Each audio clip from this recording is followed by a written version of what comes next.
Hey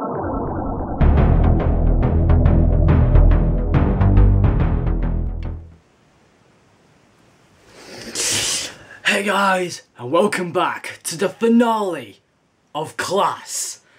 Now, I've been really enjoyed reviewing all these Class episodes for you guys because I feel like that with this series of reviews that I've been getting so many subscribers, and just before we start this review, 20 subscribers is a big achievement. I wouldn't even expect myself to get at least 5 subscribers, but 20? That is a big achievement, and so thank you so much for giving me so much support for me to doing all my brilliant videos that I've done. I've been trying to do them as many as I can, but with the kind of pressure that I'm on with work and college and etc stuff. But anyway, enough of that. Let's begin the finale review of Class. And so, wow, where can I start? From watching the episode, I cannot say how surprised and shocked I am. It's just, the whole episode was so incredible, intense, insane, like, oh my gosh. What, like, I just can't, I'm speechless. I'm just absolutely speechless of what happened in this episode. Firstly of all, how did Miss Quill get pregnant? That's the first thing that just popped into my mind. How did Miss Quill get pregnant in the first place? Probably from episode 7 where Bellen and Mrs. Quill had that lovely dovely thing. Probably because of that. And so I think that's our query out of the way with. So yeah, but wait, doesn't that mean I think Miss Quill said something about, doesn't the offspring eat the Mrs. Quill? Or, yeah, and does that what quills do? Kill, the offspring eats its mother? Something like that? I don't know, but that's nothing to do with the story anyway. It's nothing to do with the episode. But anyway, most shocking thing that I completely was just so shocked about was the amount of deaths. So many sacrifices, consequences. Oh my gosh, like, I was completely livid with all these deaths just happening in front of me. I was like completely like, oh my god, what the hell? Holy crap. Like, it's just those moments where you feel like that, oh, he's definitely going to die, but then when you realise, like, for a certain character, oh yeah, he's not going to die or she's not going to die, but then bang, they're dead just instantly. Like, they completely just been slaughtered just in a second. Especially Tanya's mum. Completely was just talking to her for moments about studying, and then suddenly just turned around and completely bang, the Shadow King slaughtered her. Instantly. In a millisecond. Completely just slaughtered her. I was like, what the? And then in the beginning, Ram's dad was playing football with him as usual, but then blood came out of his mouth, and he was completely shocked and like completely slashed and slaughtered by the Shadow King, and Ram was like completely so furious and so disbelieved of what he saw, and just completely ran to his dad like in panic, and just he saw that his dad was like in a grave statue of sand, and when he touched his face, his dad just disintegrated on the floor. Like, one of those moments, you just make yourself completely speechless. Like, I'm not even speechless myself. I can't even talk. Just talking about this episode just makes me feel so excited, so intense. The whole episode's so intense. Absolutely insane. There's so many things I can say about this episode that just completely shocked and surprised me. We had so many flashbacks. So many flashbacks about the whole series in the introduction, in the whole beginning really. And then we have this moment where April and Ram like my dad's dead, and like they have this kind of, talk to each other like, how do I still love you and like you still don't love me back. But then in the end, April does love Ram, but just in the case of how she was afraid. She was afraid of so many things, and so she couldn't let herself to be in the hands of Ram to protect her, and so she was afraid, but she still loves Ram. But in the end, Ram wasn't there to save April. No. April, unfortunately, died. But you may think that it was the Shadow King. You may think it was the Shadow King, but no. No, it wasn't. It was Charlie. Charlie! Yes, Charlie. Charlie indeed killed April. And you may be thinking in your mind right now, why the heck Charlie killed April? Why? If you would listen to this episode very carefully. Basically, they were in this situation where the Shadow King, the King of the Shadow King from the real world of the Shadow King, completely came into the world and basically almost came up with a death sentence for almost like for Mateus, like don't kill him, Charlie. If you kill him, I will wipe your whole species out. And that's what Charlie said to the Shadow King. Like, oh my gosh, so much confidence he has. And then he had to make a decision on who to save. Could be the life of April or the life of Mateus. Who's it going to be? And like, if Charlie did kill the Shadow King, wouldn't he intentionally killed April in the end? Like, he couldn't do that. April was a loving friend to him, and he cannot control his emotions on who to save and who to kill. Just those moments really of where like Charlie's in like a difficult position to make this final decision, but instead he has a risk, and he does. He kills April in a matter of minutes, and then basically in the middle, just as Charlie shot her, Ram came into the situation and completely was like so furious and so livid that April was dead on the floor. And like he was shouting at Charlie, "You killed her! You absolutely killed her!" And like I was completely shocked. April, dead. And that was the life. And that was the end of a brilliant character in this series. But the end was really sudden. Oh my gosh, the complete ending of this episode was completely bonkers. April completely came back to life, and you may be thinking, and may be completely mental talking to you, that April came back to life, but now, she was originally dead, but now she came back to life, but not as you would think. She came back to life in the form of a Shadow King. In the actual form of a real Shadow King. And everybody was like looking at her, "Why are you all looking at me?" Everybody was like, "April, you're Shadow King." And then the whole music started playing off, and that was the end of the finale. Like, how sudden is that? Like, how did she become a Shadow King when she was originally dead? Although April was dead, and then therefore Shadow King was dead. But how did he switch bodies? I'm lost. I'm just absolutely lost with that thing. Let me tell you another thing that Doctor Who fans are going to go absolutely berserkers over.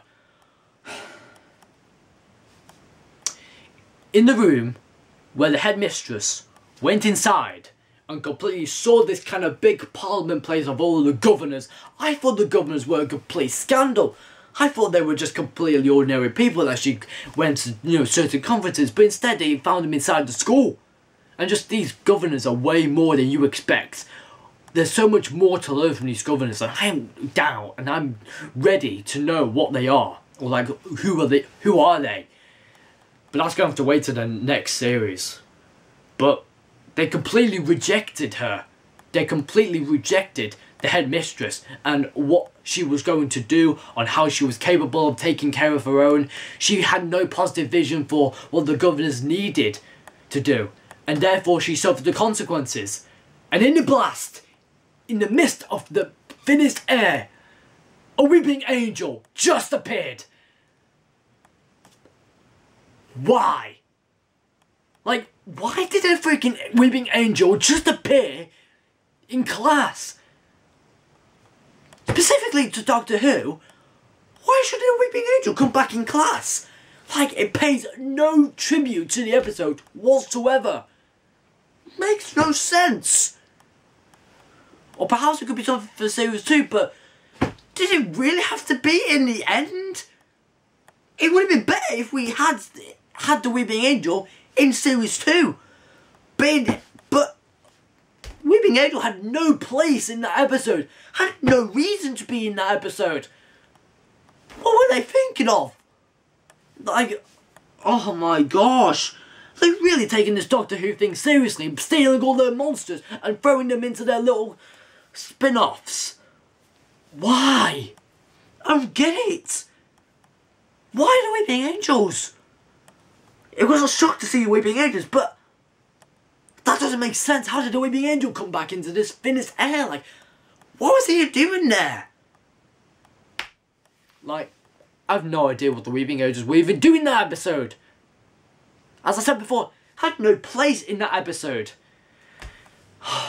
Absolute bonkers. Absolutely insane. Wow. Like, I cannot say how much I enjoy this story so much, but also tell you how intrigued I am about the new series. Well, there is going to be a new series. I hope there is going to be a new series. But with the Weeping Angels in it, well, it's giving the secret away, hasn't it? Don't tell me the Weeping Angels are going to come back in series 2. If they are, then it's the end, really. I mean, I want something new for class. I mean, the Shadow King were perfectly suited for series 1. And in the end, Charlie used the Cabinet of Souls. And as he used the Cabinet of Souls, he completely eliminated the entire Shadow King species. Once and for all, completely eliminated them. For good. But what sacrifice did he have to make? He used the Cabinet of Souls against his own will and pride. Against Matthias's pride and his will as well. He did it for the greater good of killing the Shadow King. For killing this Shadow King species. But what cost did it make him a better person?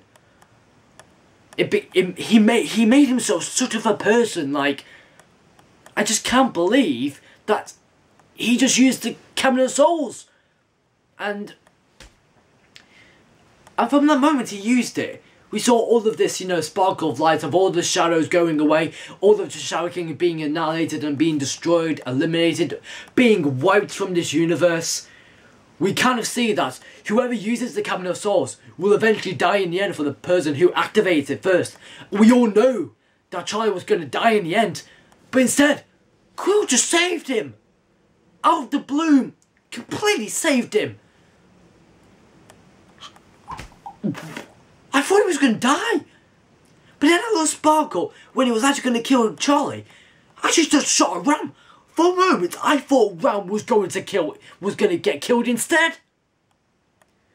But no. But no, thank gosh. He's still alive. And I initially thought that April and Ram were going to be dead in this episode. Initially thought, but no. The parents were dead. Tiny's mum was dead. Specifically Tiny's mum. She was the most unbelievable, like the most unpredictable death that I've ever seen. Completely out of the blue, and then Shadow King just sliced her heart. Oh my gosh, now that is just a murder that just happens out of nowhere. An unpredictable moment. There's loads of unpredictable moments in this episode, but one in particular that Charlie killed April. And Charlie used the Cabinet of Souls for his own good, against his own will and pride, of all the Rhodians, of his past. But what good did that make him a better person?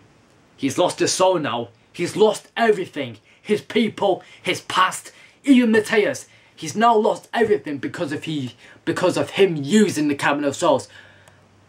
Matthias completely forbidden him to use the Cabinet of Souls. But there was no other way. There was no other way of feeling so depressed about himself in saving everybody else. Now that was a true moment that I have to say. He eliminated the Shadow King species because he couldn't take off all the deaths anymore. He didn't like anybody any more killing or any more deaths anymore. He wanted the entire species completely over and done with. But did it cost April? It did. Yeah, especially April. April in the ending was completely sudden. I have no idea why she came back in the form of a Shadow King. It made sense, but why in the form of a Shadow King? No idea, but oh my gosh. What the hell just happened in this episode? Please tell me in the comments down below, what did you think of this entire episode? Of this incredible finale? I just have to say about 3 things, all beginning with I. Incredible, intense, insane. Those are my 3 things that I would describe this episode. Wow. But then, as Charlie killed April, we almost saw that kind of red devilish eyes in Charlie. But that meant whoever killed the King of the Shadow King would redeem himself as King of the Shadow Kings, which meant Charlie was King of the Shadow Kings. But instead, as the King of the Shadow King, he made one final request to use the Cabinet of Souls in, you know, his grief and all of his will and pride and all eternity. He used it for his own, against his own pride and his own will of who he is as a person. And therefore, that's the end of the Shadow King. They won't be returning again for another series. Hope they don't. If they do, I will not be reviewing Class again, because the Shadow King have had their time. They should not return again. But I think for Series 2, there should be something new, something intriguing. I think Series 1 has definitely been intriguing for many fans out there. And so, I have to say, what an amazing episode this was. So many deaths, oh my gosh. Like, the death scenes were just so bloody, so incredible. And like, so, oh my god moments. Oh my gosh. These moments are just what sets Class off in a brilliant motion. Gets you into the feeling of like, nobody's safe in this episode. No one is. But anyway, I hope you've enjoyed this review, because I have certainly enjoyed all of my reviews on Class throughout this year. I've enjoyed reviewing all of these episodes on my YouTube channel, and I hope you have enjoyed this entire series of Class, because I certainly have too. I think this has been a real change from Doctor Who, from Series 10, but we have really been giving a really brilliant sci-fi show, and it has been truly successful. Absolutely fantastic show. It is phenomenal. I have to agree, it has 100% sci-fi, 100% violence, well not 100%, merely 100% or maybe 80, kind of 70% violence, maybe a bit sexual content and stuff like that, but oh my gosh, these have the percentages of making a brilliant show, and I have to agree, this has been the best moment of 2016 ever. Well, apart from achieving my GCSEs, this has been the best moment for Doctor Who fans out there.